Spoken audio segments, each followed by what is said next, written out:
Welcome to Valley Beth Shalom. I'm Rabbi Noah Farkas. Can you all, if you have your phone, you can always have it, but please make sure you silence the ringer.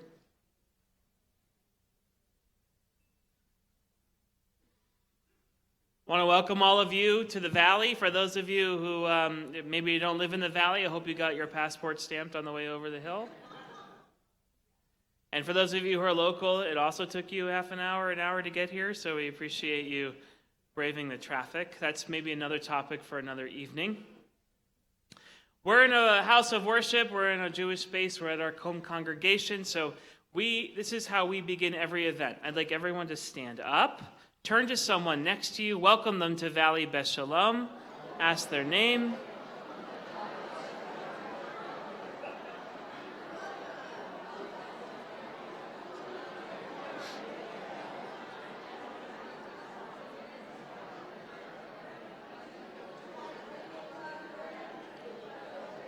Put your arm around someone next to you if you're comfortable. Yaseh shalom, Yaseh shalom, shalom aleinu ve'al kol Yisrael. Yaseh shalom, Yaseh shalom, shalom aleinu ve'al kol Yisrael. Yaseh shalom, Yaseh shalom, shalom aleinu ve'al kol Yisrael. Yaseh shalom, Yaseh shalom, shalom aleinu ve'al kol Yisrael. Yaseh shalom, Yaseh shalom, shalom aleinu ve'al kol Yisrael. You may be seated. That's a song about peace, about bringing peace. Just a couple of announcements. We always give the commercials at the beginning instead of at the end. We have a bunch of events coming up here at Valley Beth Shalom. We have the College of Jewish Studies, which meets every Wednesday night. This class happens to be this evening's program happens to take the place of the weekly lecture, so please join us for that. We have weekly services that meet here, many opportunities to worship with us and to pray with us and to learn with us and to act with us. If you love to watch the Super Bowl, we now are going to have a Super Bowl party in the new Levine Community Center on the 2-story tall screen with laser projector and surround sound. So if you've ever wanted to see what those guys look up close, now you'll have your opportunity. You actually might want a seat in the back of the room instead of the front of the room.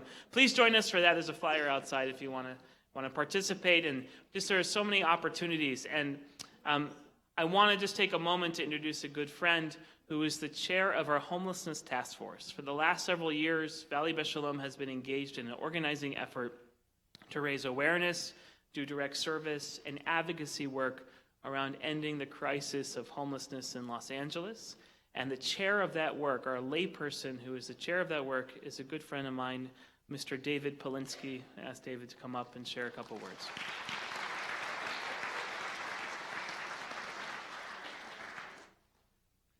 Thank you, Rabbi. And welcome and thanks to all of you for coming on out tonight. I'm David Polinsky. As Rabbi mentioned, I am the chair of the VBS Homelessness Task Force. I've been with the task force since its inception 6.5 years ago, when Rabbi Farkas urged this congregation not just to recognize the homeless crisis in Los Angeles, but to become part of the solution. A solution which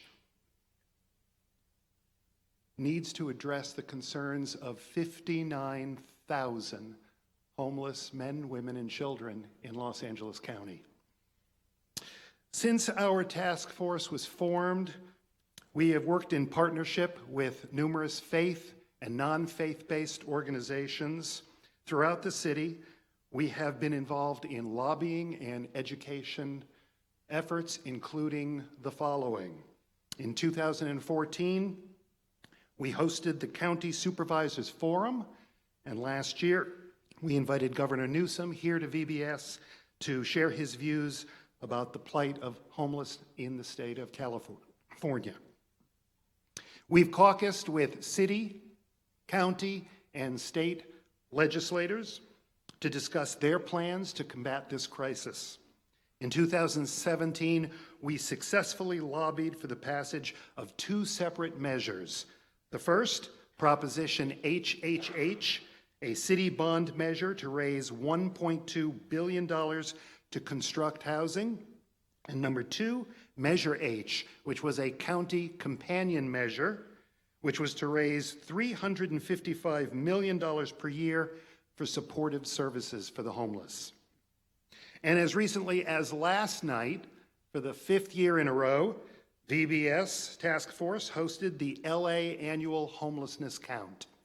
This month, we are engaged in a postcard campaign, and the purpose of the campaign is to hold our city council members accountable for promises that they made to build 222 housing units in each of their respective council districts by July of 2020.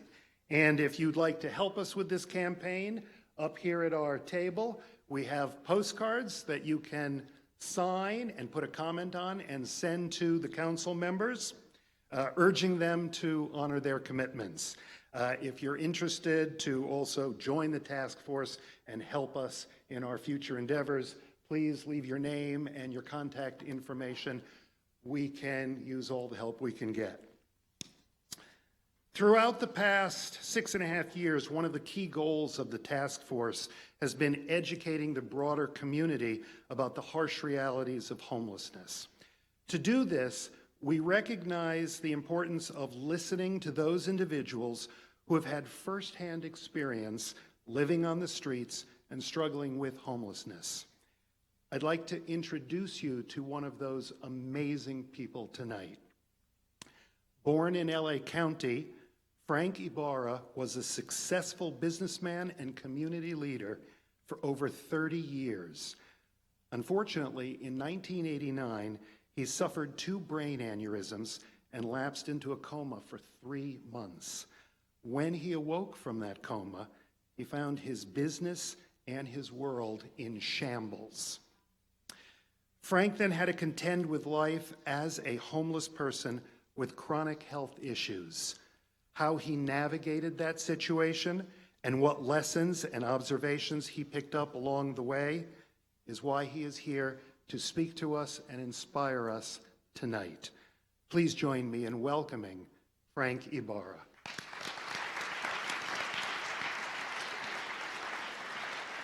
Thank you for all your good work, Steve. Good evening.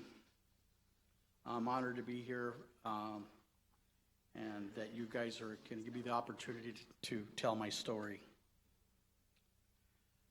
My name is Frank. I am a CSH Speak Up advocate. CSH is also known as the Corporation for Supportive Housing. My story could be your story. Anyone, including you, could be one step away from walking in my shoes at any moment. Once upon a time, I had a very interesting life full of amazing accomplishments. I was a reasonably confident businessman with a comfortable income. From the tender age of 16, I had begun planning my retirement, watched all my savings. Of course, I had hair back then too, thank you very much. And invested wisely. I was a man who never left anything to chance. I provided for every little possible contingency. But little did I know that I was going to be in the fight for my life when I was suddenly struck down with a life-threatening illness, suffering from 2 devastating brain aneurysms.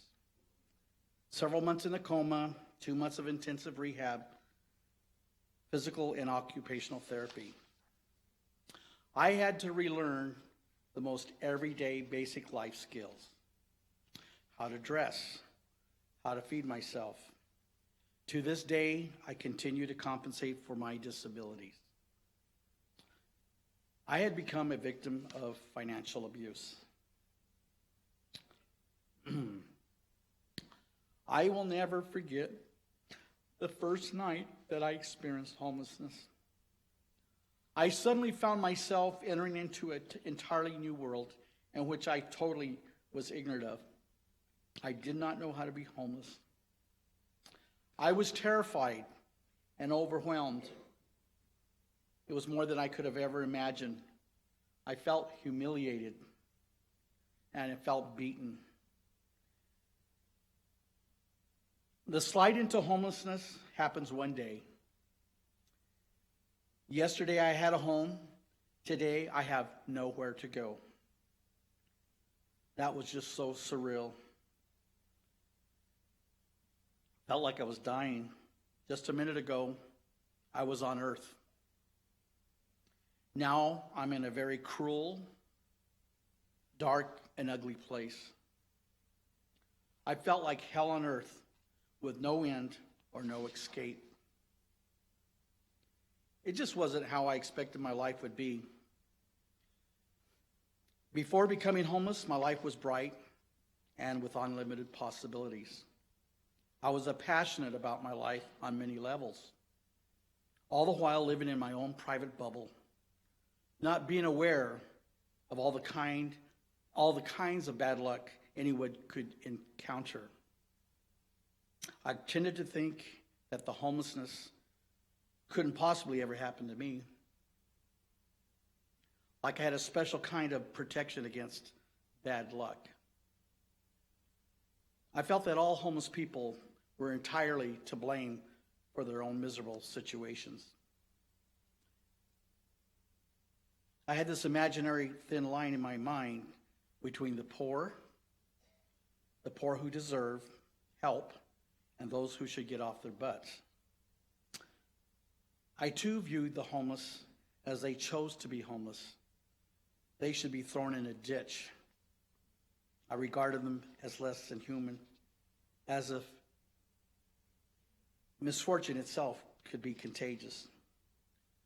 Then guess what?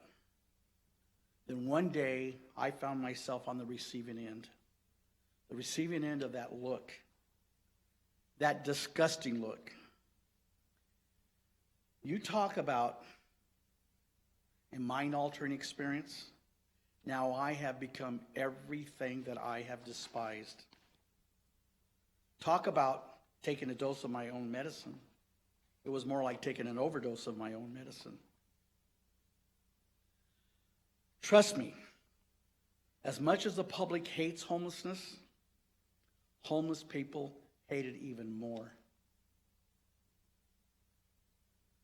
My prayers were finally answered in 2006, 3 years later.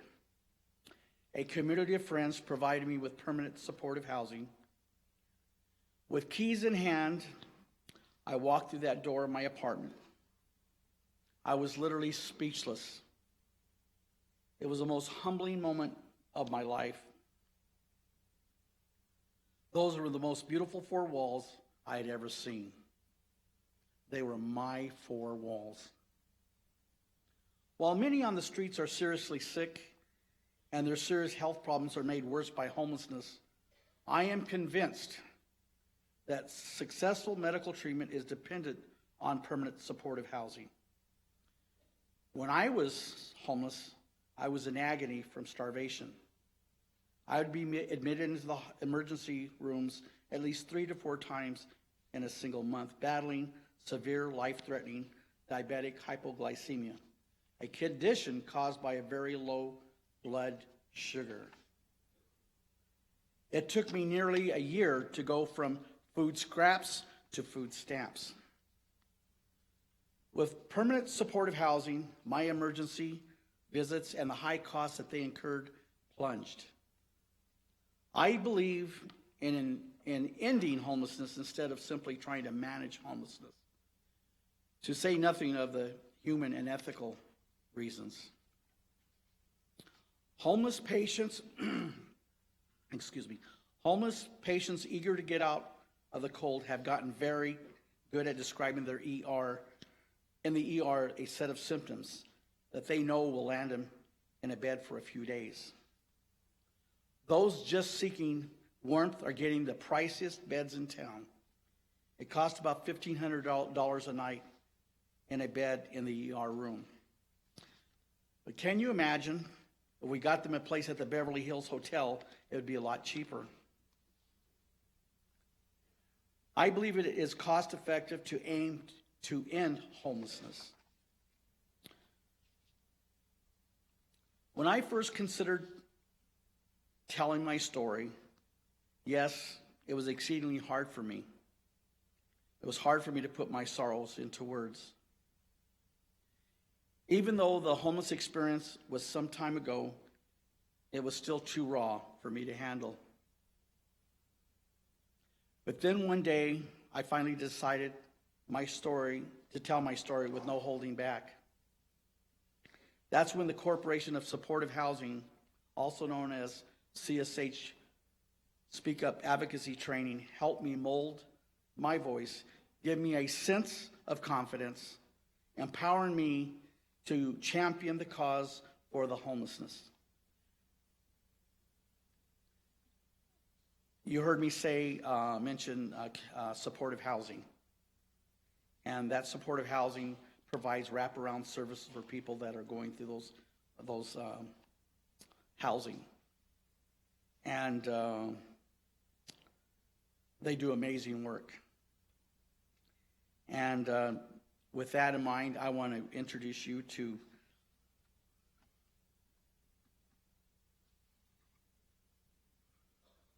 an amazing person, the co-founder of CSH Speak Up program. Ann, would you please stand?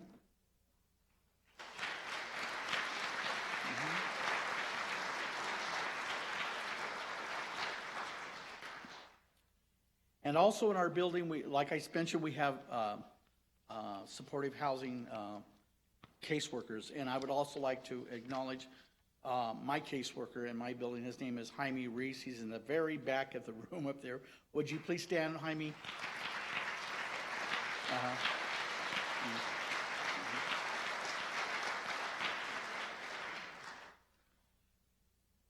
I am living proof that permanent supportive housing made all the difference between life and death.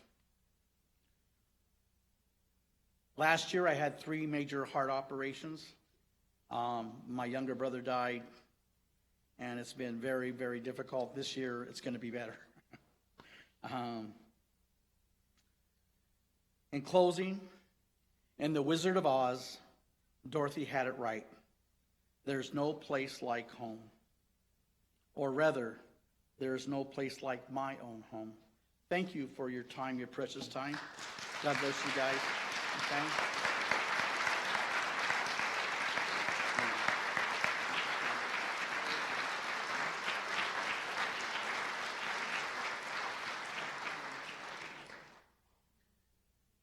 Frank, thank you so much for sharing your story. I never do a panel or a talk on homelessness with other experts without asking CSH to partner with us to bring the voice of people who have experienced homelessness into the room. And that's because when we talk about numbers and statistics and we talk about policies, what we're actually talking about are people, flesh and blood and souled people. So we have to hear their stories. Just 2 more thank yous, and then we'll call up our special guest. I want to thank Nitzan Bar-Lev, who is our community organizer on campus, who has helped partner with me in all of our work. I want to thank Everyone In, which is a campaign sponsored by the United Way, which is seeking to end homelessness by helping build supportive housing across the entire community. I don't know if Caleb is here, but there he is, all the way in the back. The United Way has been a partner for Valley Vest Shalom since the very beginning of this work, and I also like to recognize members of the Encino Neighborhood Council coming back to VBS for a second night in a row. They were here helping to co-sponsor the Count last night and here to participate tonight, so thank you so much for coming. In just a moment, I'm going to call forward Steve Lopez, our special guest. Steve is, as most people in LA know him, is a columnist for the LA Times. He's won 3 Pulitzer Prizes. He's had several works of fiction, and he's had one of his works on homelessness called The Soloist turned into a major motion picture.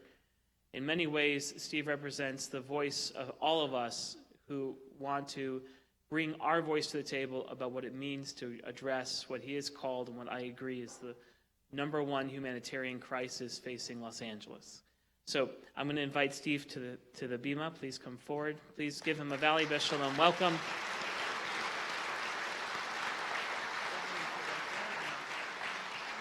I'm going to go ahead and just move the podium. That's okay. Go ahead.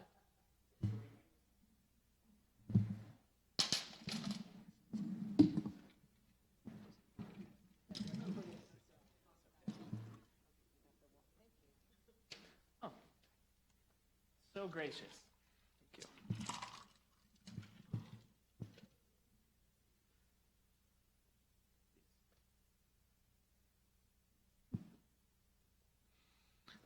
Steve Lopez, welcome to Valley Beth Shalom. Well, it's great to be here. It's nice to see such a turnout. Is that working? Can everyone hear him? Okay.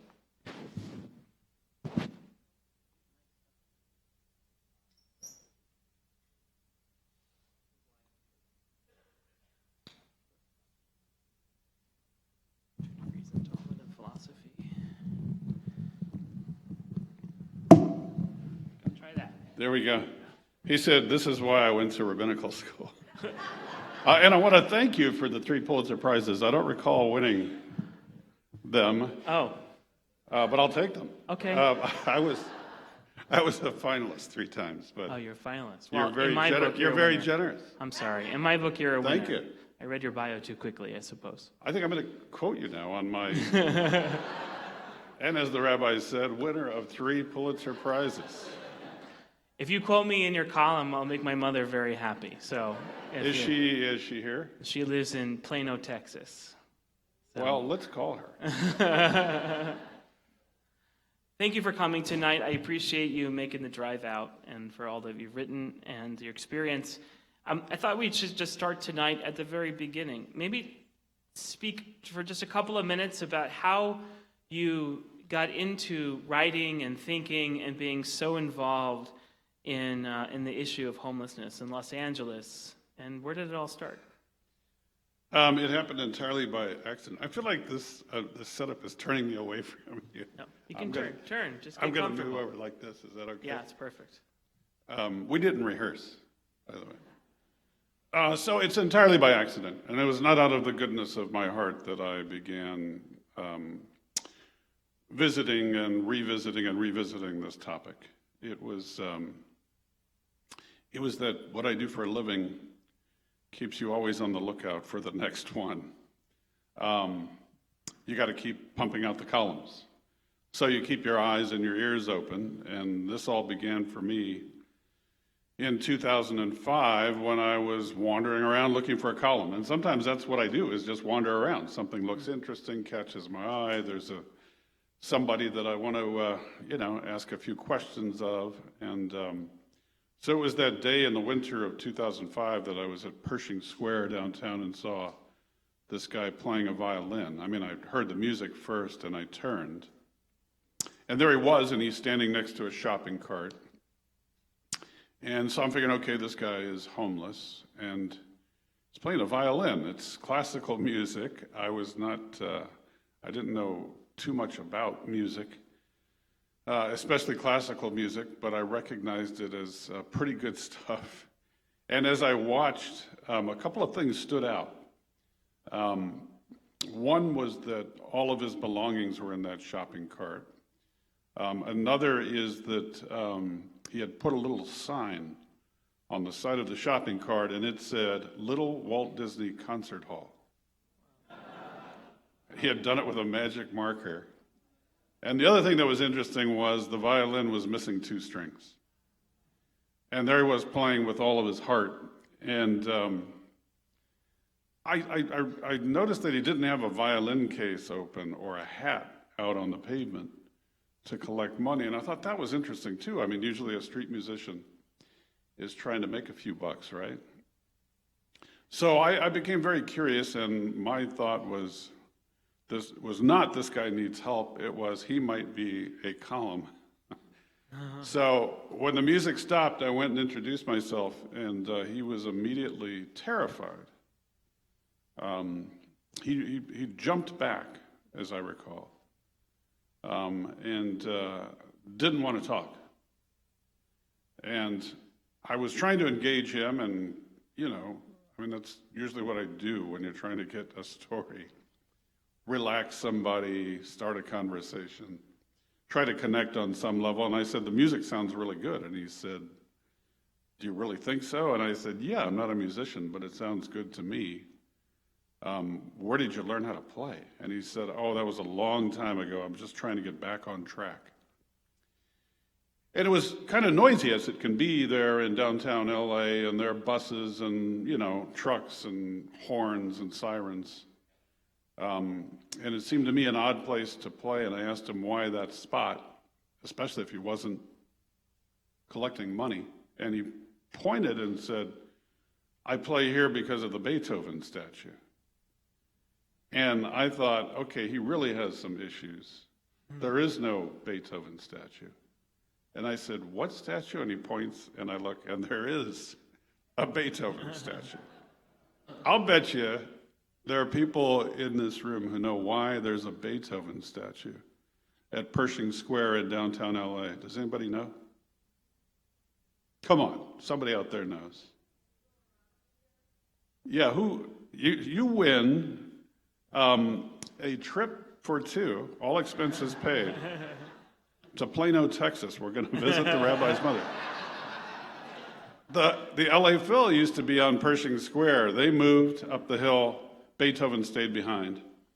And I thought, this column is coming together for me. Here's a guy playing with two strings, and he's playing next to Beethoven for inspiration. And I said, are you aware, by the way, that a violin has 4 strings? And he said, yes, I am. My whole goal in life is to figure out how to get the other 2. So when I went back to look for him again, because he didn't want to talk much, I couldn't find him, and I kind of got nervous. And I started to notice how many people there were like him who were pushing carts, who had all of their belongings with them, who looked maybe a little disoriented, who looked like they were struggling just to stay alive. And although I had been in LA for 5 years at that point, I just saw more. And I couldn't find him. And, I went looking for him, and I remembered that he had told me that he stayed near the Midnight Mission at night. And I took a closer look at Skid Row than I ever had. And to be honest, I felt shocked and I felt ashamed. Just that it existed, that here I was a journalist in Los Angeles for 5 years and I'd never really explored. And when I asked people about that, they said, oh, it's been there forever, it's always going to be there, that's just the way it is, people have written about it before. There's not much new to say. And it didn't sit right with me. One day I was driving to work and I saw him again. Nathaniel Anthony Ayers from Cleveland, Ohio. And I just met somebody who's from Cleveland and Akron. Where did you go? Oh, there she is right there. Shirley Lowy, by the way. Shirley moved here in 1981, right? Okay, so from Cleveland, Ohio. And so I saw him at 2nd and Hill. And I began to visit him at 2nd and Hill, and each time I stopped, he talked to me a little bit more. And this got to where he wanted me to, from where he wanted me to go away to him not wanting me to leave. I'd have to excuse myself. And I asked him one day, I said, I know you were in Pershing Square because of the Beethoven statue. Now you're over here. Why'd you move to 2nd and Hill? You're several blocks from Beethoven. And he said, well, I've lived in New York, I've lived in Cleveland, I've lived in Aspen, Colorado. Sometimes I get confused and can't remember where I am. But when I look up at that building right there, I know where I am. And I said, what building's that? And he said, right there, the LA Times, and isn't that where you work? And I thought, okay, we've made a connection here. I'm not sure what to do with that connection. But there was something quite charming about him. And one day he was scratching names on the sidewalk with a rock. And I asked him who those people were, and he said those were his classmates at Juilliard. And I said, excuse me? He said, yes, Juilliard. And I said, the Juilliard School for the Performing Arts in New York City? He said, yes. And I said, well, how long were you there? And he said, I was there quite a while. Right now, I'm just trying to get back on track. And so I asked him, I said, I need to write this story now. Who should I talk to get more about your background? And he said, call 216. Is that the Cleveland? 211? 216. He did the whole number like this. And I said, he said, call Harry Barnoff. And I said, who is that? And he said that he's with the Cleveland Orchestra. And I said, do you speak to him regularly? He said, I haven't spoken to him in 20 or 30 years. And I said, well, how do you remember his phone number? And he said, because he's my best friend in the world. So I went back to my office, 2 blocks away, called the number, Barnoff residence. So Harry Barnoff gets on the phone and tells me the story. And he, before the conversation was over, was weeping, saying that was the brightest, greatest kid I ever taught. He had such a great future ahead of him. He worked and worked and worked and worked. He went to Ohio University on a scholarship. Then he got into Juilliard, and then he had a breakdown, diagnosed with paranoid schizophrenia, and his career was over. So this was my beginning on this topic, my beginning with Nathaniel, and we are now coming up on 15 years as friends and see each other now as much as we ever did. I try to see him once a week, and I just took him to a concert at the Colburn 2 weeks ago. There was a concert, solo performance by Ben Hong. Do we have any LA Phil subscribers here? You know who Ben Hong is, the associate principal cellist? Well, Ben is a friend of my buddy Nathaniel's, and Ben is also the guy who is really playing the cello in the movie when it looks like Jamie Foxx is playing the cello. So Ben had a solo performance, and we just went to see that concert. And he's just elated to be around the music still, and spends his days playing music for hours and hours. When he's not playing it, he's listening to it. So he's taught me a lot. I mean, I'm more than a policy expert. I hope you didn't come to hear a policy expert. Because I don't cover it on a regular basis. What I do is look for human stories.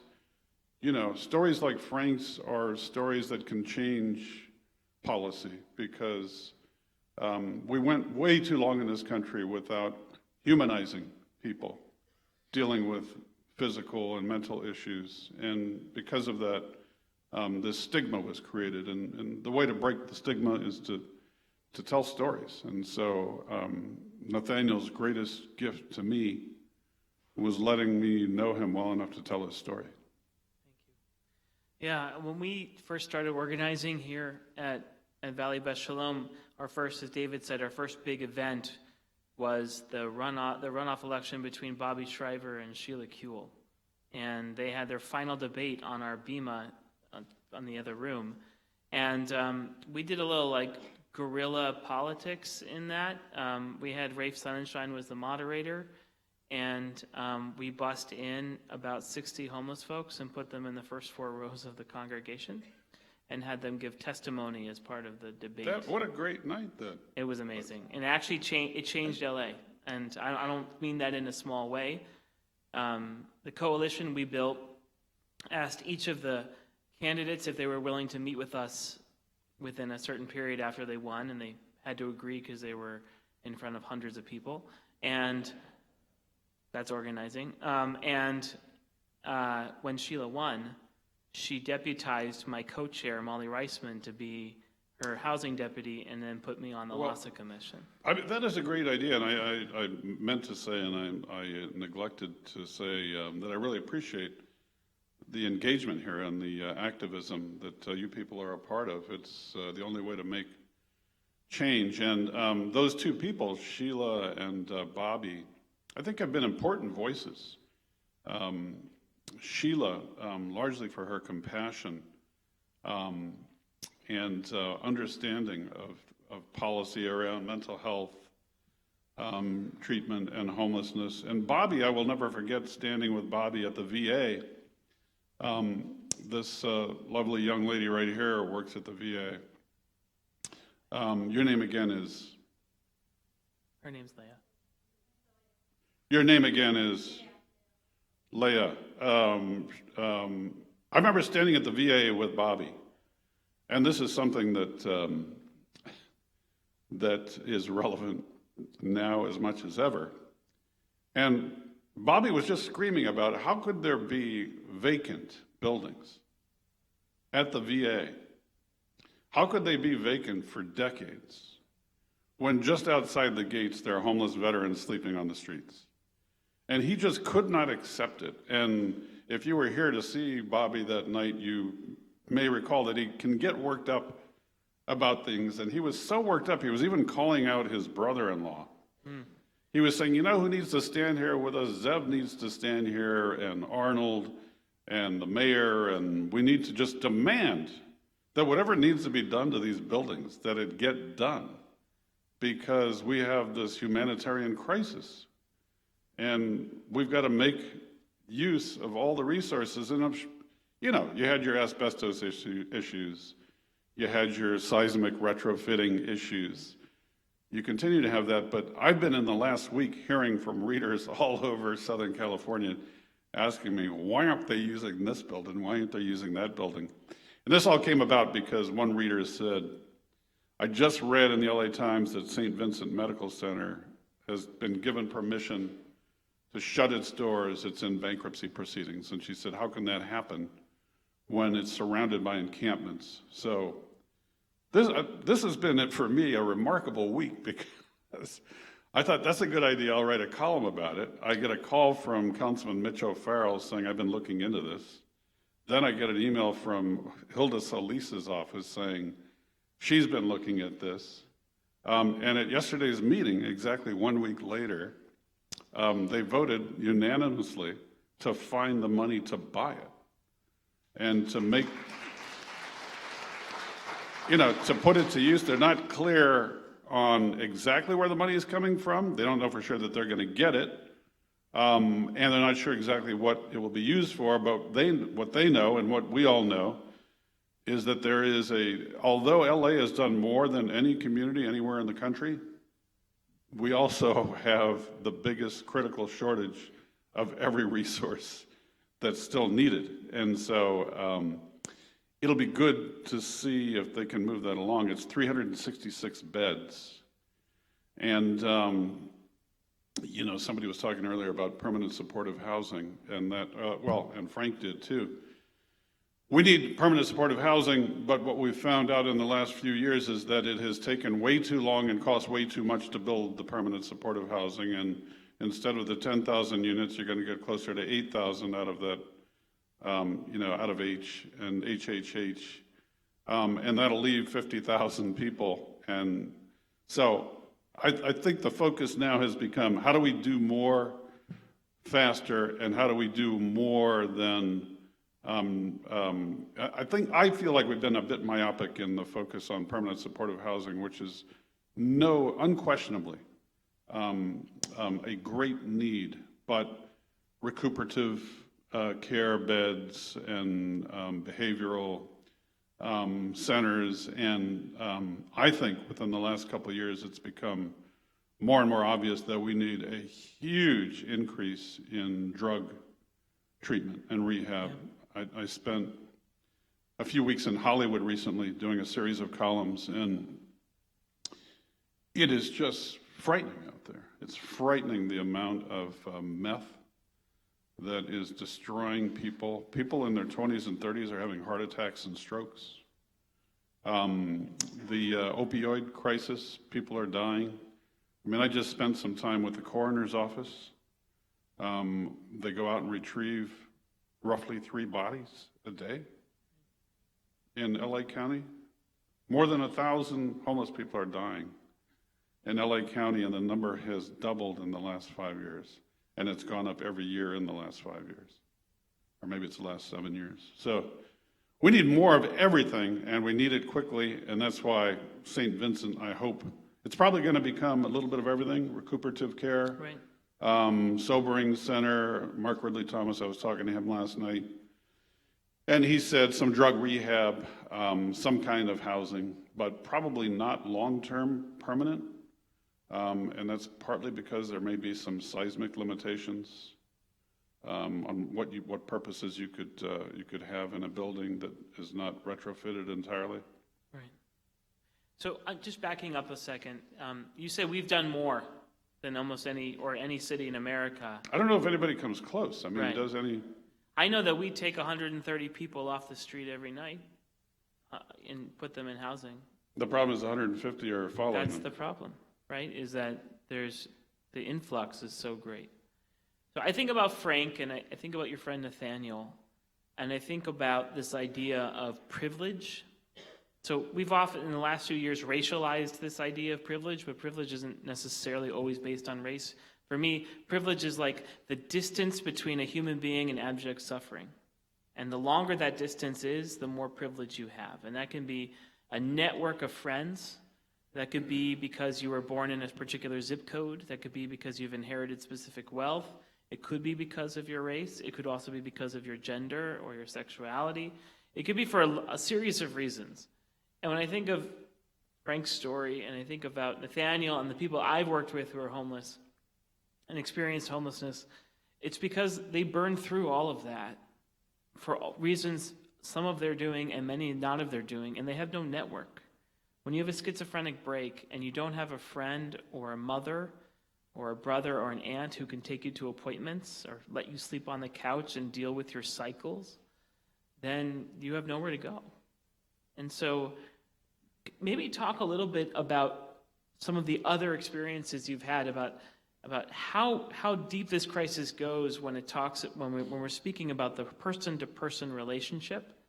And then what are some solutions that you've seen in talking to these folks that you think are workable given the policies we already have, and maybe get really imaginative and creative about where we can go with this? Well, that's a lot to ask. I'm a rabbi. I get to ask big questions. That's a lot to ask. I hear from people who tell me, well, here's the problem and here's a solution. And every week. And they are sure that they have the right assessment and the right answer. And yet they all disagree on what the real problem is and what the real solution is. I mean, what I've learned is that there are no two cases alike. I guess human nature, we want to figure out, well, what is it? Is it just, is it mental illness? Is it addiction? Is it the economy? And we want to choose something and say, well, that's what's doing it. Yeah. It's everything. It's everything, and even if you narrow the focus down to the topic of mental illness, I don't think I've met, of the thousands of people I've met who are dealing with a mental illness, no two alike, and no two people for whom the solution is the same. And sometimes policy is built around with too little flexibility. And you know, if you don't fit, there's a lot of discussion about the LA County Department of Mental Health. Yep. And how can it be that we all are familiar with, clearly, terribly distressed and disturbed people in our neighborhoods who might be there for weeks or for months or for years, sometimes in the same exact spot. And clearly they're in trouble, they're disoriented, they're dealing with severe mental illness. And they're there. And we drive past and we walk past, and too often they just don't check the right boxes to get the help that they need. I think that John Sharon who is, heads up the LA County Department of Mental Health, is trying to change that. What's that? He did come from the VA. I once went with John when he was at the VA. Let me just get this in quickly because I love this story. John is always trying new things. And he had all of these veterans back from combat with TBI and PTSD. And these were brave people who went off to war and came back, and John said, I'm taking you surfing. We're going to Zuma, and they were terrified. And John said, no, just trust me, this is going to be good. And we went out there one morning. It was freezing. It was foggy. The water was so frigid. And these guys were so scared, these guys who had done these courageous things, and they all ended up with smiles on their faces. And John's always thinking out of the box. And so let me use that to segue into some solutions. John got interested in what was happening in Trieste, Italy, and got to know the doctors there. And Molly, who is Molly a member of this? She's not a member of this congregation. No. She lives too far away, but she said she would be if she lived closer. So. Well, I just was on a trip to northern Italy with Molly Reisman and with a local delegation. And you say, what are some of the solutions? Well, they have a different approach there to mental health. So if we're talking just about those among us on the streets, homeless, who are dealing with a mental illness, you don't see it in this town of Trieste, which is a town of 250,000. There is nobody in distress on the streets. Nobody. I was there for almost a week. I walked and walked miles and miles. I drove. I did not see one homeless person, and I did not see anybody who appeared to be dealing with a mental illness. And it's partly because they have this really progressive notion about who those people are. And the first piece of it is that they are us. They are members of this community. They're not other people. They're us. And they have a couple of advantages that we don't. $250,000 is not a little village, but it's a good, it's good size, and yet everybody knows everybody. It's not a town people are moving to. There are not a lot of people leaving. So there's community. It's a place where community is part of the therapy. And if somebody sees somebody who's distressed, they know a person to call, and that person knows a professional, somebody with training who can help. And you were talking about reimbursements earlier. To you, yeah. You're talking about how part of the problem is you see somebody who needs help and this is what they need, but who's going to pay for it? And one of the first questions we asked in the United States when we see somebody who has a condition and needs help is, well, who do we bill for this? And how do we get the insurance coverage for this or that? How do we work the bureaucracy on this? That is not a consideration in Trieste. It's funded, it's capped. Nobody asks somebody who's in distress, what insurance do you have? Nobody waits for the paperwork to come through for somebody to get help. It does not happen. And nobody falls through the cracks. I remember years ago when I met Nathaniel, and he had moved and was sleeping in the 2nd Street tunnel. And I met another guy who was living in the 3rd Street tunnel. His name was Ernest Adams. And these idiotic videos came out. They were called bum fights videos. Do you guys remember that? They were videos in which people would go and pay homeless people to beat each other up, to set each other on fire, to pull their teeth out with pliers. Just really hideous, horrible things.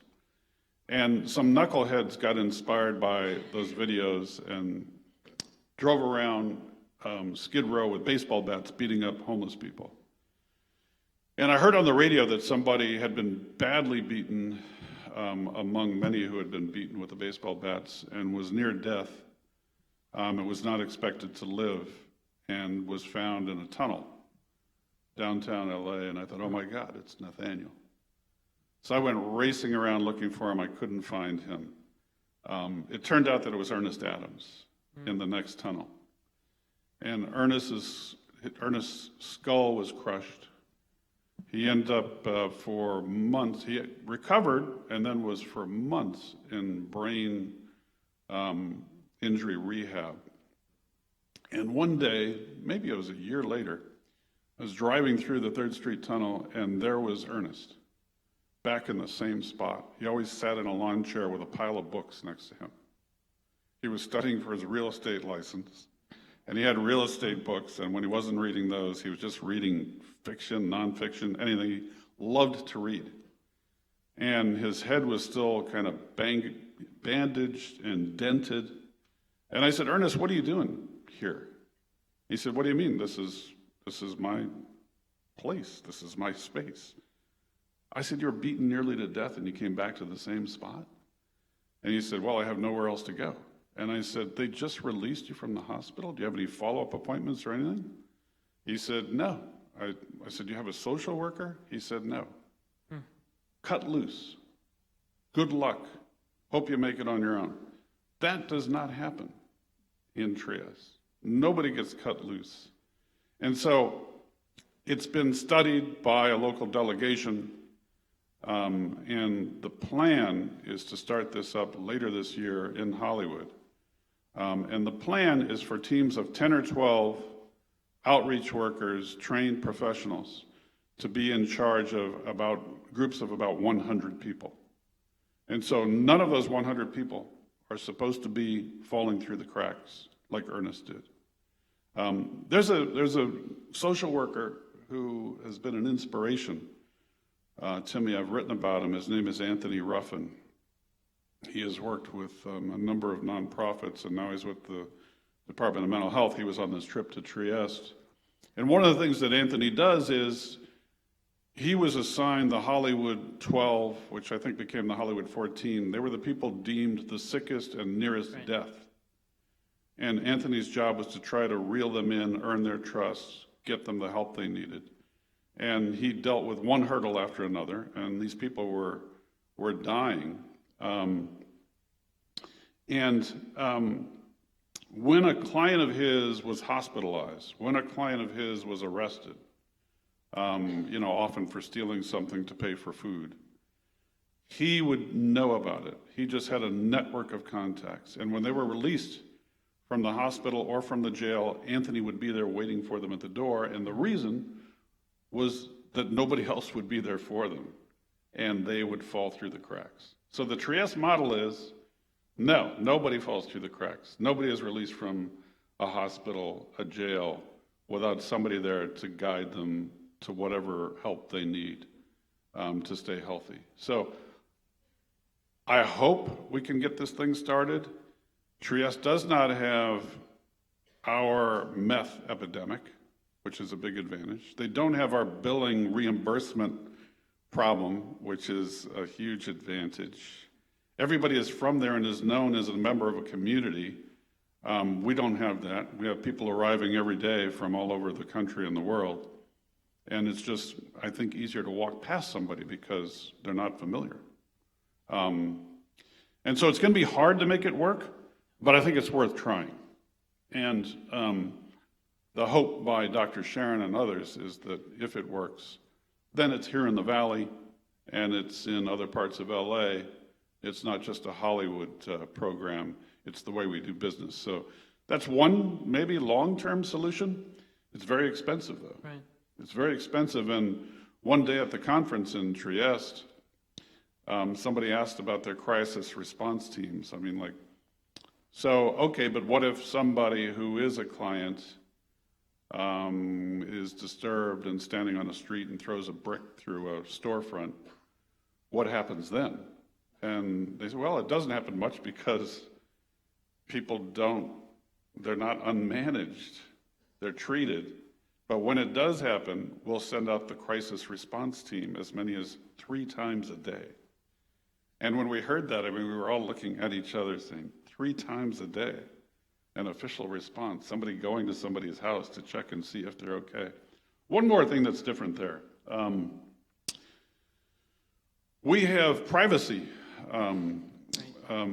standards in this country that are there for the right reason, but sometimes get in the way of helping people in need. I hear frequently from people who have a son or a daughter with a mental illness, and they'll call or email me and say, I think they've been picked up, but I can't get information on where they are. And they can't get the information because the son or daughter is 18 or older, they have a right to privacy, and family members who might know the most about their history, about what might help, what might work, are not part of the conversation. That is not at all the case in Trieste. We were at a recovery home, and I asked one of the house leaders, what happens if Frank here, if his father calls, if his sister calls and asks, how's it going? And he says, what do you mean what happens if they call? And I said, well, do you tell them that you can't talk to them? He said, why wouldn't I talk to them? It's a community. Part of the therapy here is we're all in this together. That can get complicated, because people are driven maybe mad by family members. And those family members might not be the best influence on them. But we have to somehow get past those privacy issues, I think. And it's one riddle they have not figured out as they design the Trieste pilot for Hollywood. What I'm hearing you say, if I can just take a big zoom back, is that no policy solution that is a wholesale solution will actually solve this crisis, because each human being is so unique. There might be certain aspects or environments that we can create which will allow space for human-to-human solutions to sort of arise, but that the policy solutions, especially as we currently have them because of certain limitations of liberty, of privacy, of the compounding epidemics of drugs and mental health, won't solve the crisis on its own. Sounds like what you're calling for ultimately is a human-to-human response, a sort of a revolution in thinking about how we treat each other as human beings. I mean, you have to, I thought the power of the greatest gift from Nathaniel was that nobody wants to read about stories about homelessness policy or mental health policy. They want to read about people. Yep. They want to read about, well, who's out there? And they also want to read about, well, what about my concerns? That I'm afraid to use my park, that I can't walk down my street because there are tents lining it. I got a call last week from a developer who said, I just completed a project on Van Nuys Boulevard. And every day when we were working on this for months, I would see families in the morning taking their kids to school and not being able to walk down the sidewalk closest to the school because there are tents, there are encampments, there are needles, and how can that be? And I said, well, it is, and it is all over. I think that in addition to thinking about, we have to, what did Nuri Martinez just say at that city council meeting? She talked about balancing interests and balancing needs. Needs, yeah. I do think we have to do that. I do think that if you're a merchant and, your customers don't want to come in because they're not sure about who's on the street. People are fearful sometimes. Sometimes there's trash left. I mean, it's become so complicated. I do think that we could have and should have done a much better job of managing the situation on the streets while we're coming up with the bigger fixes. I just don't think that we could, I just don't think that we need to have landfills on street corners all over LA. And that's not necessarily homeless people who are doing that. I did a couple of columns on businesses that are just, because there's trash there, it's like, well, here's a little more trash. They'll do a construction job and dump all of their stuff on a street corner. I think people now associate homelessness with trash And it's not quite fair. They're sort of separate problems, and we have to respond to people's concerns. I did a 3-part series in Hollywood late last year, and I did it because I was on this loop. There were people living in an apartment building, and surrounding them were homeless encampments where drug deals were happening nightly, trash was piling up, there were fights, there was loud music. And when I went, and so I told my editor about this, and I said, what do you think? And she said, what else do you know? And I said, well, I know something about one of the women who's sort of a crew chief in one of the encampments, and I know something about the detective who's struggling to, find a right balance here. And she said, then let's do 3 columns. Let's do, what is this from the perspective of the people who can't leave their homes without having to cross the street or deal with the noise or whatever else. Then let's find out who is homeless and why, and what are their needs. And then how does the cop walk this fine line? And so I did that, and for a while they were on top of it, and the encampments where there was some rowdy behavior. Sometimes there is. Sometimes there's criminal behavior, for sure. Right. It got tamped down a bit, and now it's back. So now I'm back on the loop. I'm getting the photos. I'm getting the videos. It just springs up everywhere, and it's complicated. The people in Hollywood are a little different than the people you find in other neighborhoods among the homeless. There are a lot of people who are from out of the area in Hollywood and in Venice. Right. Not so much in other areas. Right. Those 2 communities tend to be tourists who never left. Let's just say. And there are as opposed to... And there are service providers who have dedicated themselves to helping people who are homeless, who have gotten exhausted because there's another 10 new ones each day who got off a bus from the Midwest or somewhere. And they're saying, how do we decide who's getting that permanent supportive housing? What are the requirements? And who do we need to outreach to? And where do we draw the line between... It seemed to me that the people with the greatest needs were not always getting the support and the help that they needed, and sometimes it was easier to do the low-hanging fruit. Right. But when I wrote that and my observations about the situation in Hollywood, I got kind of trashed by advocates and others. It doesn't matter what you write, you're going to get trashed by somebody. The same goes for me. Don't worry. Yeah. No matter what I say. But I got a lot of heat for those columns because I really wanted to hear what the frustrated residents had to say, because that's a part of this story too. And they were not, I didn't think, I thought that they just had legitimate concerns. They had open hearts. They said, you know what, we want to help people who are dealing with a mental illness. We want to help people who are dealing with an addiction. We understand that a lot of people with a mental illness are self-medicating. We want to help them. We're not sure that we want to have what looks like a party every night on our street. Right. And sometimes that's what it is. I don't think that's a very big percentage. I don't think there are too many people who want to be homeless. But there are a lot of residents in LA who think that we have allowed a culture in which you can sleep in the park for as many years as you want.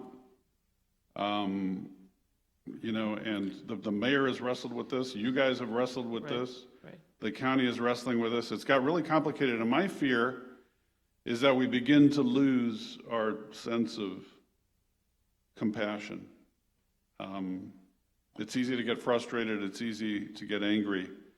And I hope it's not easy to forget that some people are desperately ill and have been through hell, whether it's economic or whatever else, and they need our help. They need us.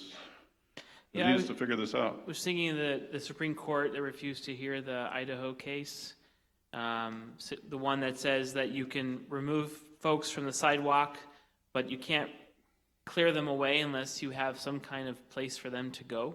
Makes sense to me. Right. So, like, on the one hand, you have this very compassionate view that our Supreme Court has basically said without saying, which is very interesting.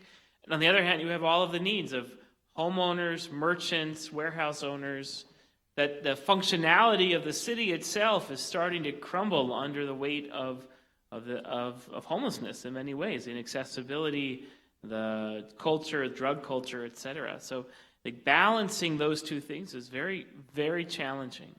Yeah, it's not an easy job. I will say, though, that there is another kind of overarching issue that doesn't get talked about enough. And the best way for me to illustrate what I'm talking about is to maybe 15 months ago, I spent about a month at an elementary school in Pacoima, Telfair Elementary School. Sure. Anybody familiar with that? Yeah, It's near the... not far from here. And the reason I went there is because I heard that of all the schools in LA Unified, that one had a higher percentage of homeless students than any other. It was about 22%. And the homeless classification is not, they're on the pavement outside the school. It's motels, it's shelters, it's doubled and tripled up in apartments, a lot of them living in garages. And I just wanted to see, what is that like for the teachers? What's it like for the principal? What's it like for the neighborhood? How did it happen? And part of my education up there was to be reminded that that school is surrounded by what used to make LA work. Lockheed Martin Right. is closed. Rocketdyne is closed. GM is closed. So what's different about the neighborhood is not, that suddenly people decided, well, I just don't want to work. Those living wage jobs dried up, and they were replaced with this service economy that we have. And the best illustration of that was right near the school, a block away, was a foundry, a place called Price Pfister. Anybody remember Price Pfister? They make the... Sinks, faucets. Right, faucets. So Price Pfister went out of business. At least in LA, it moved to Mexico. Right now, on the spot where Price Pfister used to be, is a Lowe's. Lowe's sells Price Pfister products made in Mexico, and kids live in garages. And I found a guy who had worked at Price Pfister and lost his job and went from middle-class living to the best job he could find was at a car dealership where he drives a shuttle, and he took, about a 50% pay cut, and his whole life changed. That, to me, is the California story. In many ways, it's the U.S. story. It's the global economy. It's the world is flat. It's living wage jobs have dried up. And the way to make it is to have a good education and a college degree or specialized training. And if you do, welcome to California. We're happy to sell you a $4 million house a mile or two from the beach.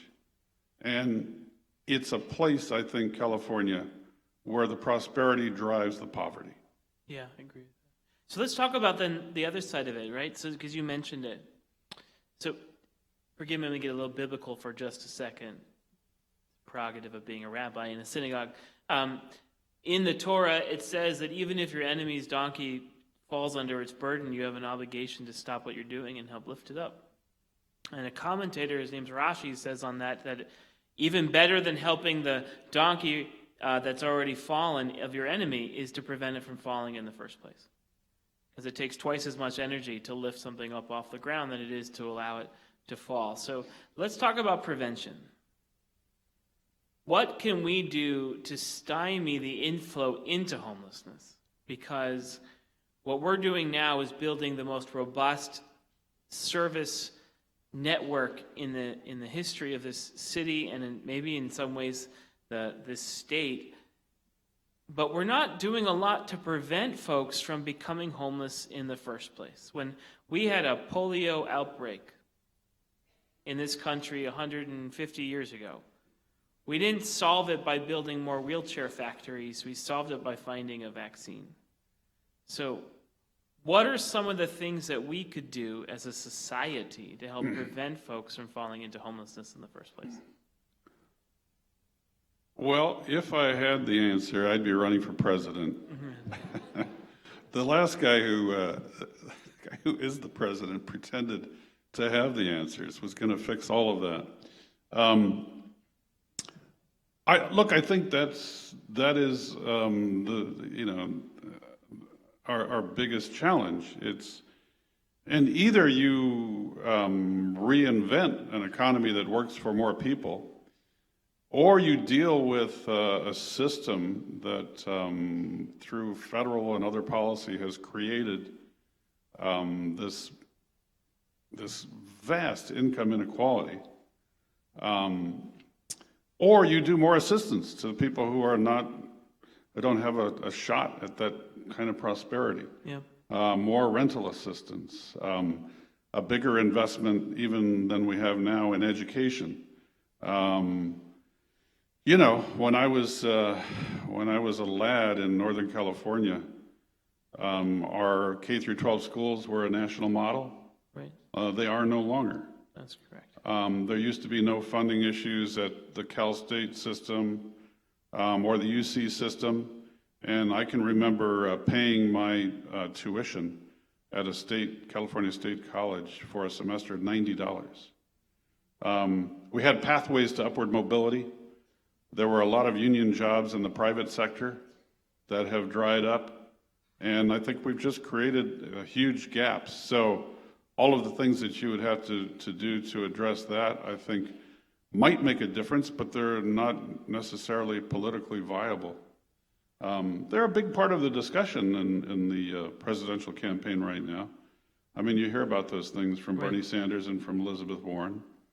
But you also hear from people who want to, find easy villains for anybody's troubles. It's immigrants. I have a crazy idea, and then we're going to open it up to questions here in just a minute. So one of the things I've been thinking a lot about in my experience of speaking with individuals who experience homelessness is it usually comes to a crisis point, whether it's a medical trauma or economic trauma, losing a job, etc. Most people we know who are homeless for less than 1 year, that it's a temporary life situation. What if there was some kind of microloan program for individuals who are nearing homelessness, an interest-free loan even, that allowed them to get through this crisis, sort of like the aunt or uncle who could loan someone a few bucks? Microloan programs we know historically have higher repayment rates than regular loan programs. And what if there was a microloan program that got people through that 3 or 6 month crisis? And yeah, they did need someone to help them pay it back or co-sign, we come up with some details. But to help get them through that, to keep them from falling into homelessness in the first place. What do you think? I like it, and I know how to pay for it. You know how to pay for it? Yeah, you and I together, we'll run for some high office together. Okay, I'll put you on the ticket. Here's how you pay for it. When we have had this long discussion about affordable housing and why isn't there more of it and how do we create more, and then you hear something about, well, we need rent control, and we need more inclusionary zoning, and we need more density, we need more set-asides, all of which may in some form or another be okay, all of which have their downside. Rent control may discourage new construction when the biggest need is more housing. Right. There are always those kinds of things. And so I'd be writing about these things just kind of flailing away and not really knowing much about what I was talking about, often the case in my column. And some guys at UCLA said, you're missing it, you're missing it. If you want to do housing, here's what you do. Where's the money in housing? It's in equity. Mm-hmm. It's in the paper wealth that people have simply by virtue of when they bought their house. and if they bought their house 20 or 30 or 40 years ago. They are protected at every government level.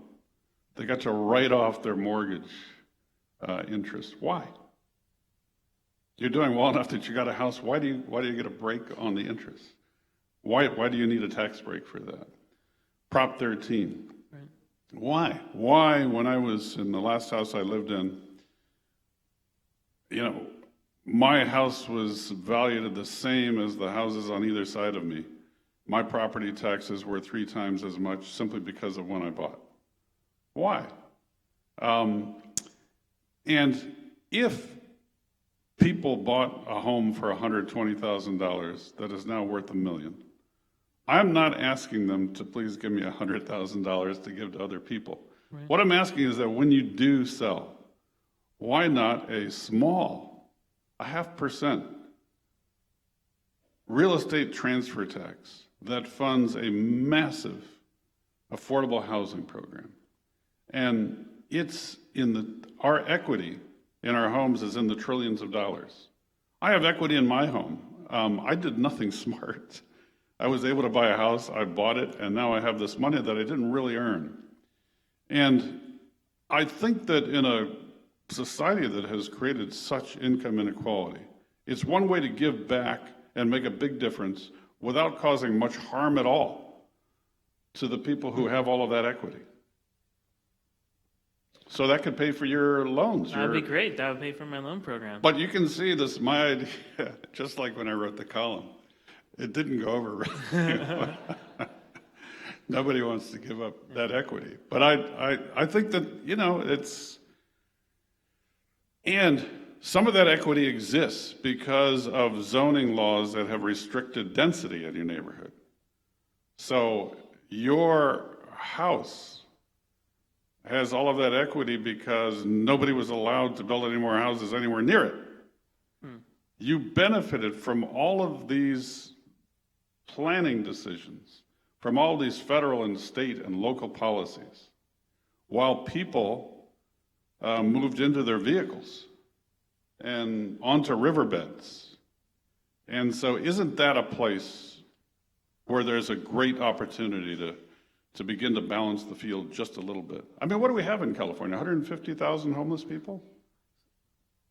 Something like that. Close I mean, to that, yeah. it's huge, but the 5th largest economy in the world can't figure out ways to address that? We're the state with the 2nd largest homeless population under the age of 18.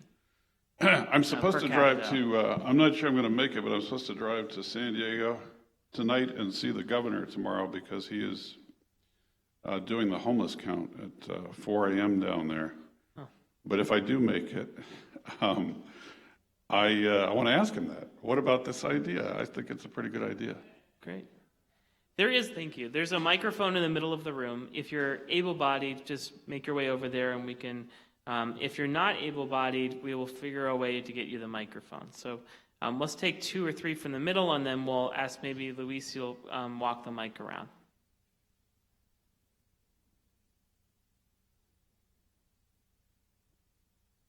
Go ahead, Chuck. Oh, is that not working now? Why is my mic working here?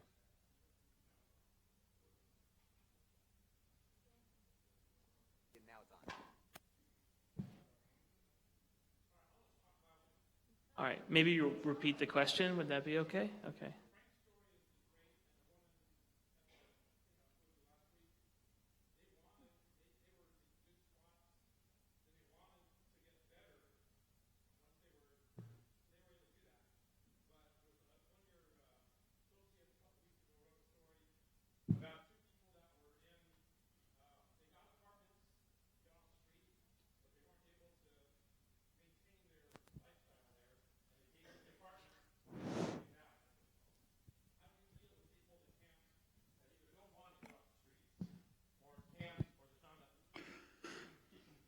You guys all heard that question. I don't need to repeat it, do I?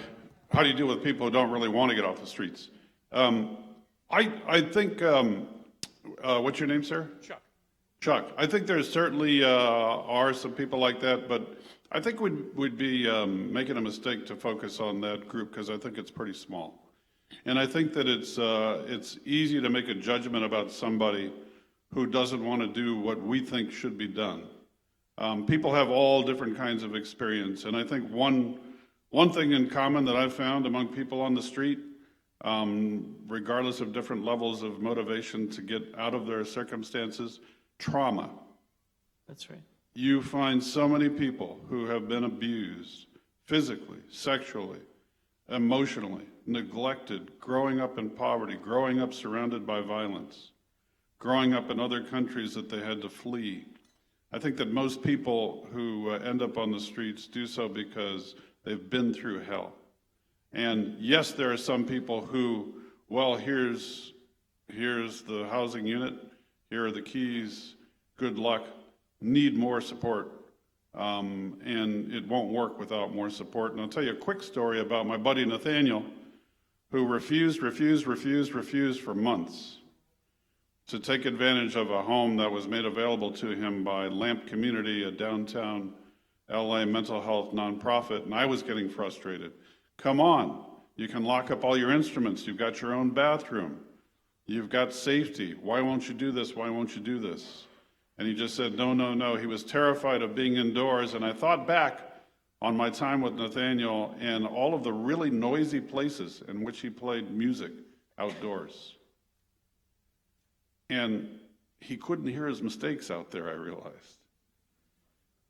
He was part of the symphony of sirens and horns and buses, and when he moved inside, every mistake that he made bounced off four walls, and it took him back to his breakdown. And I realized that's one thing that's keeping him from coming inside. And it can be that nuanced, it can be that complicated, but I do think that most people who end up on the streets would love to get out of those circumstances as fast as they can. Agreed. Thanks. Jonah. Let's see if I can do that. Oh, there you go. So I'm looking around the room, and this is such an incredible thing. Thank you for being here and educating us. I don't see a lot of young people here in the room tonight, and it's indicative of the LA Jewish community. But the question I have, and I think that you touched on a little bit of this, is we're living in a very divisive time where you're either on the left or the right, and there really is no center. So can you talk about for a second, Mr. Lopez, what happens with things like the Green New Deal and the Sanders-Elizabeth Warren ideas of creating more homelessness because we're not allowed to tell people that they really shouldn't be on the streets and that they should be working, we have to help them, versus their idea of we cannot tell people what to do and how to do this, and including how to live. So we have a lot of young people on the streets in Portland, Oregon, and in places like that are not actually unable to work. They're just taking advantage of situations, and they're not. Can you speak on that? Well, I'm not sure exactly. I'm not sure that I exactly get your question. I think that this economy does not work for many people.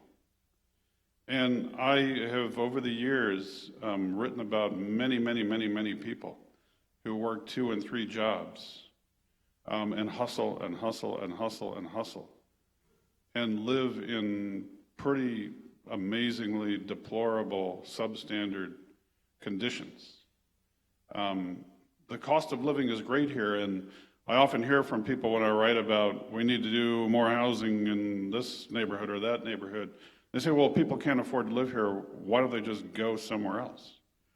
Why don't they go to Riverside? Why don't they go to Nevada? Why don't they go to the Midwest? And I say, well, we have created a society in which we have so much prosperity that we need a service economy to serve all of that. I mean, for years you had this cliche of people on the east side getting on the bus in the morning to go to clean homes on the west side and take care of kids. And I think that it gets back to what has gone wrong in this economy and a need to address those kinds of issues. But I see people working really hard. There are homeless people who work. I mean, I've met a lot of homeless people who have jobs. So yes, there are those people who look like it's just let's party. I mean, you hear that a lot about the Venice population. There's kind of a party culture and off the grid, we gave up. There's some of that, but I think in some ways there's always been that. I do think that most people want to make it. It's just very expensive to make it. And when people say, why don't they just go to another state? I say, well, we need to build a society in which the people who teach your students can live within 90 miles of the school.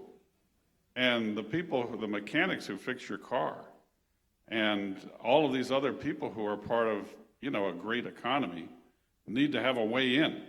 And I just think we've done a really poor job of making, decent living accessible to those people, many of whom are working their asses off. Yes, maybe one more from the middle, and then where's Louis? Hello, my name is Andrew, and I'm a veteran. If we can be on a first name basis, Steve. All right, Andrew. Well, you piqued my curiosity. I would just like to know, I don't mean to embarrass you or put anyone on the spot. I'm just curious, what VA in particular was this that you were referring to and your friend? West LA, you mean when Bobby Shriver was there saying... Him, your friend John, that lady that you had spoken to here in the Yeah, audience? well, when I was with Bobby Shriver doing that, it was at the West LA VA. Okay, I used to go there, not anymore obviously. I go to the one here in the valley at Sepulveda. But the reason being is because as a veteran, first of all, thank you for serving us who served. But what you said, what you hit on, a lot of things. I'll get to my question. I feel a little triggered, I feel a little outraged, and I feel deep down hurt. For example, not to call anybody out, I'm also a CSH Speak Up advocate. And just yesterday, I tried going to Patriot Hall, Bob Hope, downtown on Fig, and they shut down the food bank, the food truck services as of 2020. And there's just a lot of problems that have just been lackluster with West Why'd they LA. do that? You know why they did it? I don't know. I didn't ask the security guard. I was so disappointed. I just walked away. I ignored him. You mean if you went there in the past as a veteran, Yes, sir. you could... Once, just one time. in And now it's December. no longer available? Apparently, no. Nitan. And just my question is, what can I do? Where do I come in as, say, just a random young African-American veteran? Where can I come in and get this centralized? Because it's a problem. It's an epidemic. At Oxnard, at Long Beach, at West LA, at Sepulveda, it's the same damn problem. Yeah. I don't mean to be rude, but it's just, I'm getting sick and tired of it. I can't speak for all veterans here in Southern California and in this nation, but I, for one, I don't like it. Just the way we're treated. Andrew, thank you for your service, and also... You're welcome. And also, I will say, I mean, I don't know about that particular program, but as you're speaking, I'm thinking there's some great organizations that are helping vets. One is U.S. Vets. Which I've tried. I've used them as far back as 2016 when I was homeless. And I can say this from the bottom of my heart. They mean well, but the U.S. vets they're not helpful for veterans. Yes, why don't you jump in here?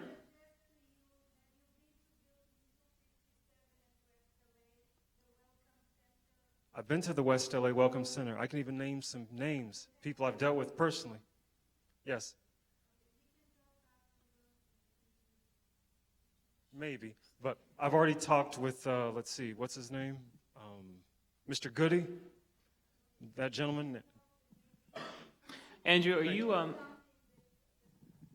are you housed this evening? Do you Yes, have sir, I'm housed. Okay. I'm part of the HUD-VASH Section 8 program, that Okay. VA. But I want to address this. For example, I can even give the number of my social worker. He's too busy. There's an issue. That's what I mean. Is that He's a VA social worker? Yes, sir. Yes, Mr. Lopez. They just have too big a caseload? Right.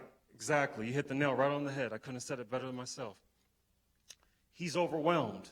It's not that he doesn't want to reach out to me. He wants to talk to me, but he's got 99 other veterans, and I'm just one out of 100. Yeah, that's too big a caseload. That's I know, and that's what I want to tackle. That's what I want to address tonight. What can we do to get this fixed? I've talked to the White House hotline, the VA White House hotline. You might as well try to get a letter from Vice President Pence, with all due respect. Have you ever heard of a guy named Shad who goes around in a van? His office is near LAX. He goes around in a van looking for veterans who need help. Maybe, it sounds familiar. Well, I've ridden around with him, and he's a guy, that's a resource you might try. Why don't we do this, Steve? Why don't I give you my business card after this? That's all right, it's a Talk to deal. you. Great. All right. Thank you, Andrew. I wish the Andrew, best to you, thank and you. thank you for your service. Yeah, thank You're you welcome. for your service. Thank you. As far as what individuals, what individuals can do, you can be a member of a congregation like this, and you can. People, I often get, should I give somebody? Hear it from Steve Lopez. Join Valley Best Shalom. Should Well, people often ask me, should I give somebody on the street who asks me for $1? Should I give them the $1? And I tell them that I can't make that decision for them, but it might be a good idea to save the dollars. And when you have 50 or 100 or however many, support a cause, a program that makes a big difference. I mean, here in the Valley, you got LA Family Housing, which has made a difference in the lives of thousands of people. They do things like master lease an entire motel up near that elementary school in Pacoima to try to solve the problems of people living on the streets, families living in vans. But there are ways to make a difference, even if it's not person to person. Get involved in an organization and do it on a day other than Thanksgiving, which is the one day when they don't need help. Last question just for the evening. All right, good evening. My name is Duffy, and I have been involved with homeless people for about 30 or 35 years or more. I understand and I approve of the permanent supportive housing and especially the transitional living to get people off the street. These are all good things to do, but they're only on a minimal basis, a few people at a time. Now I am much more worried with the tsunami we're faced with, thousands of people all over the place. If you look in the Sepulveda Basin along Burbank Boulevard, for the last 2 weeks, they've been digging people out of there. More and more over the years, I become more attuned to the refugee camp solution. As much as I hate to say that, it seems to me that that might be the only way that we can deal with all these numbers of people. Maybe you could comment on that. Well, people do say, where's FEMA? If this is our own local version of a national emergency, why aren't we responding like that? Why don't we have the tents here and there, and why don't we do those sorts of things? There are arguments for and against. I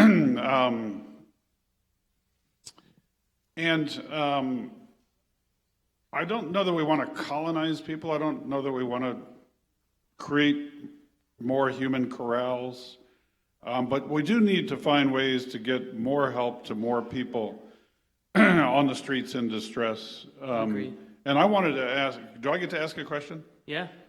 You guys support my asking a question? I want to ask the rabbi here a question or two to get me off the hook.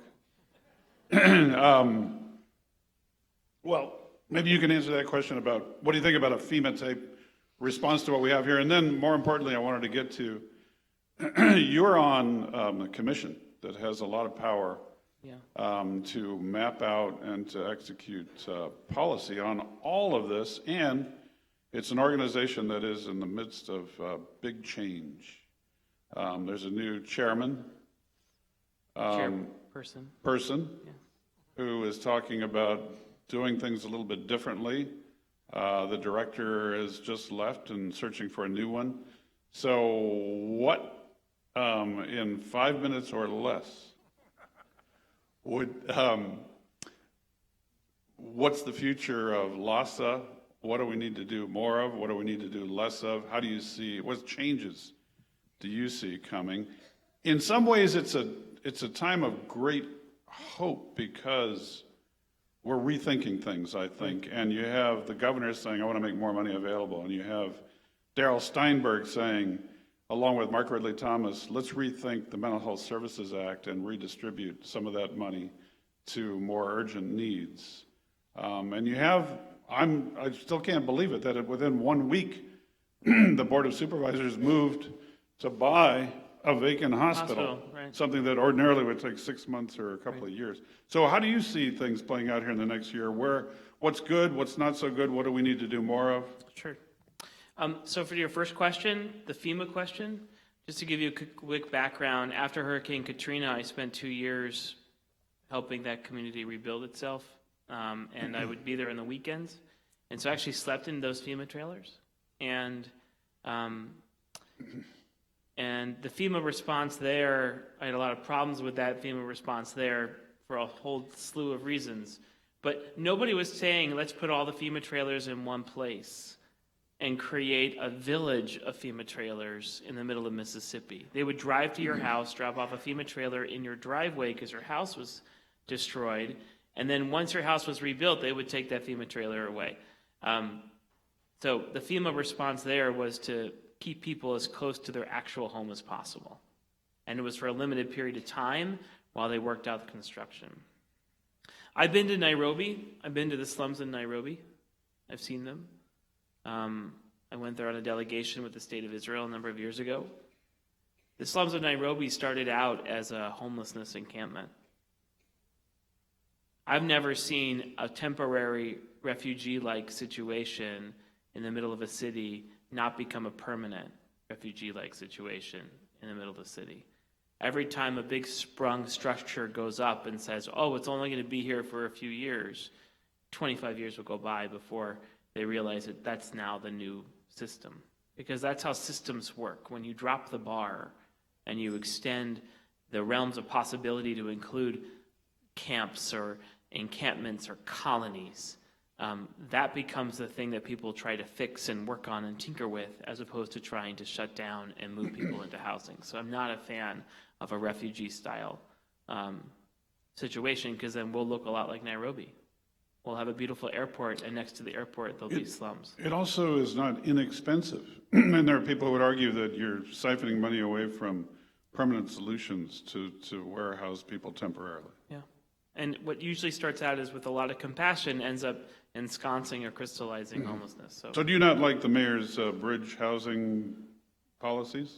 I think we need to build some more temporary shelter. I personally, I'm not running for office, and but I do think that Bridge Home, it has a lot going for it, because we do need more inroads, intakes into the system, but we also then have to keep building the permanent solutions and working, I believe, very much on the preventative side.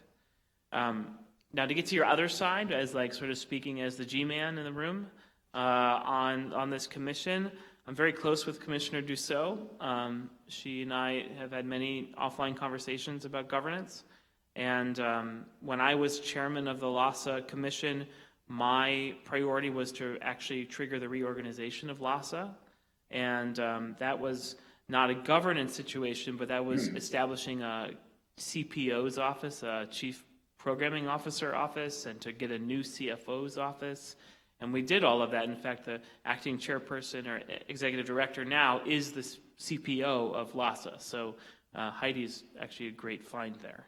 So I'm very proud of that work. Going forward, I'll tell you the biggest challenge that I see when it comes to LAHSA, and now I'm just, again, speaking for myself and as a commissioner, is not the base DNA, not what's called the Joint Powers Authority, which is how LAHSA came together. I actually think that LAHSA doesn't have enough power in many ways. We have a relationship with how we get funding from all of these different sources, but we don't have a relationship with our funders that allows us to help them make decisions of how to fund homelessness, so we become a pass-through. And then on the subrecipient side, because it is a reimbursement-based system, LAHSA is sitting on cash because we're waiting for subrecipients to invoice us.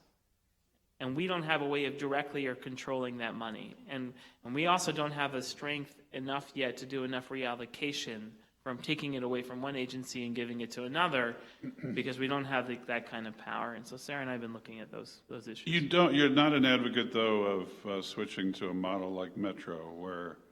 No, and the number one reason why is because the Metro model means that the elected officials themselves would sit on the board, and elected officials have so many other agendas that they'll bring into that space that I think it will actually make things worse than better, personally. I think trusted, and this is why I love Sheila so much, trusted county appointees who have an independent voice, who are policy experts, who bring the faith community to the table, who understand, I still think that model is still the best model. I just think that LASA isn't powerful enough. In the current system, though, one problem with our response to homelessness is that there are some areas of service that are within the city purview, some within the county purview. Right. There's a lot of reliance on some state help, some federal help, and it often looks as though it's difficult to figure out, well, who's really in charge? Mm-hmm. And I think that creates an opportunity for a lot of ducking. I think there's been ducking for years. Agreed. Well, it's not our responsibility, it's their responsibility. And the conversation about a Metro-type system was finally a buck stops here structure, so we know who to credit or who to blame. And right now we don't have that. So what do you envision as a way to create that kind of a buck stops here? Or do we even need that, do you think? I don't see why the executive director can't be that person if they're given the power and the commission that they report to is given the right kind of power. LASA is one of the few commissions in LA County that doesn't have subpoena power. I can't subpoena anybody to come and testify. We need legislation, though, to change that, right? Yes, you'll need the city council and the county would have to change that. Yeah, so the problem is that because LASA is structured the way that it is, both the county and the city can use LASA to blame each other, and often what happens is that the executive director of LASA is caught in the crosshairs of expecting to do more than what's legally possible, and they remain in situations like we have now. Yeah. So this is going to be a good year? I'm very optimistic. Look, Steve, I don't think you can change the world for the better if you can't believe that change is possible. So I'm very optimistic. I'm optimistic that we'll find the right executive director. I'm very confident that between Commissioner Dussault from the city side and a number of us from the county side, we'll be able to reestablish a governance committee to address these issues. Have you heard talk of an initiative to do another H or HHH, like H2O?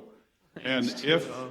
if that does happen, what do you think the appetite is of the electorate I think for paying more after all of the complaints about, okay, this is what we got for our $1.2 billion?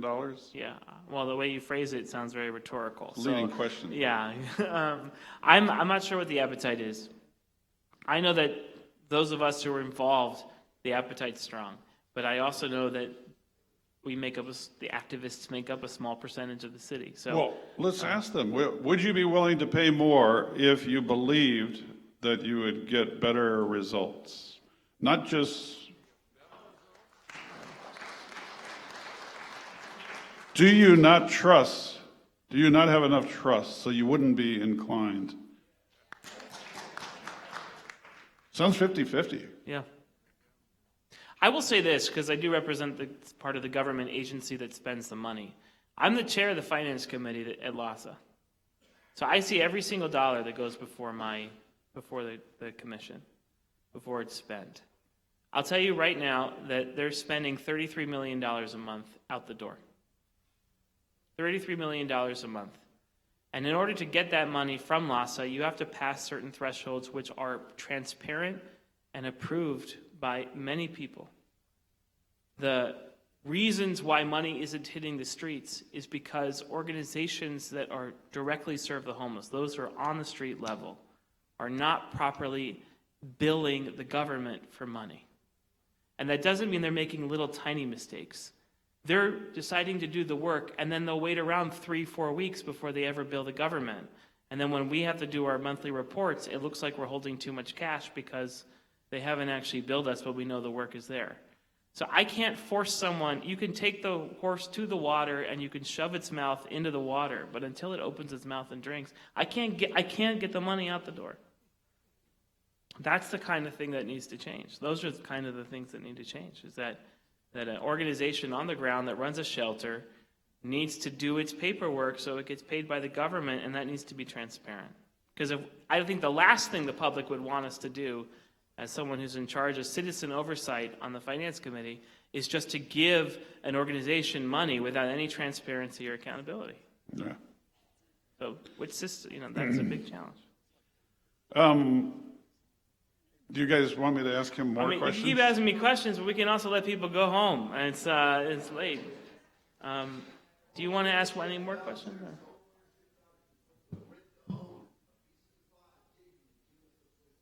That's not a bad idea. There you go.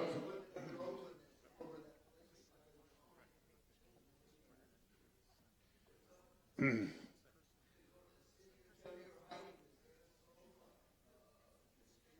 you want to address that, or you want me to wrap up? I think that's for you to address. I don't have an answer to that one, but I appreciate the question.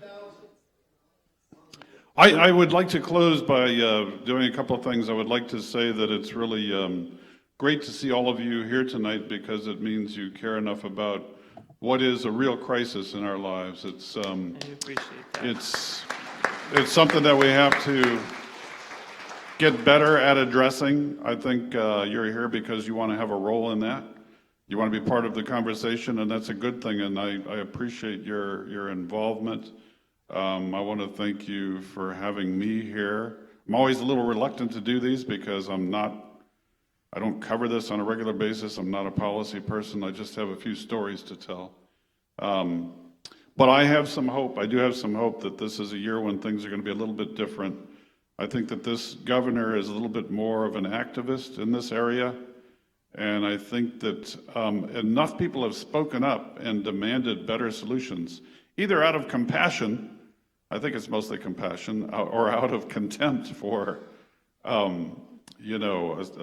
situation that has really gotten out of hand. That I think we're gonna see some improvement this year. Don't expect it in the new count, though. You know that It happened last night, tonight, and tomorrow night across the city. Right, and you know that the numbers are expected. I think most people think the numbers are going to go up. Yep.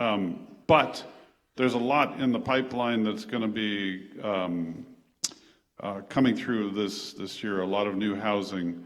And did you find anything in the governor's commission's recommendations and report that give you hope? Any of those ideas make you think, yes, we're on the right track?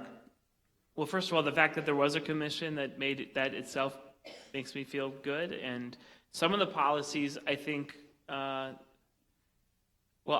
just say this. I think the proof is in the pudding. You can make a policy, but until you fund that policy, it's not a policy. Yeah. We're having the right conversations. And Yeah. when you can take a situation like St. Vincent Medical Center, and in 1 week, we go from thinking about it to a 5-0 vote to find the money to buy it, I'm encouraged. Yeah. Steve Lopez, thank you for coming so much to Valley Shalom. Thanks. You want to get a picture with Steve? But my soft side on the side, so if I could. You guys have the same haircut? Yeah. Well, he doesn't, he barely feels like him. But I want to get a picture of you too.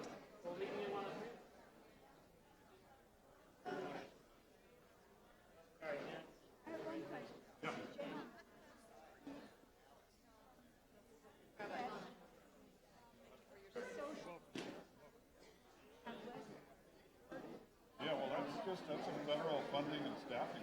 My soft side's on this side, sir. My soft side is